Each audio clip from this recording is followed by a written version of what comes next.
তো চলে আসলাম আবার এই যে রুমের সামনে চলে এসেছি। তো এখন মোটামুটি সন্ধে লেগে গিয়েছে। তো গাড়ি থেকে আসলাম 6:30টার সময়। তো চলো যাই, দেখি রুমে যাই, গিয়ে রান্না বান্না করতে হবে একটু। ওই যে সামনে আমাদের রুমটা তোমাদের দেখাই, ওই আগে রুমটা আছে। তো চলো এখন তোমার রুমে গিয়ে তোমার হচ্ছে কি রান্না করতে হবে। ব্যাগটা রাখবো, হাত পা ধোবো, মুখ ধোবো, দিয়ে আবার রান্না করতে হবে। সকালে উঠো, রান্না করো, কাজে যাও, কাজ করে আসো, আবার রান্না করো, খাও দাও, ঘুমাও, তাই এরকমই হয়। ঠিক আছে, তো চলো যাই, তোমাদের ভিডিওটা শেয়ার করবো একটু পরে।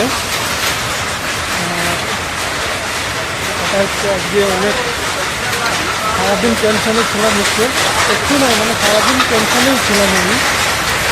মানে আমাদের কাজের যে অবস্থা তোমাকে না দেখালে বুঝতে পারবো না। তো আমার আজকে সারাদিন মোটামুটি এত মাথা ব্যথা করেছে।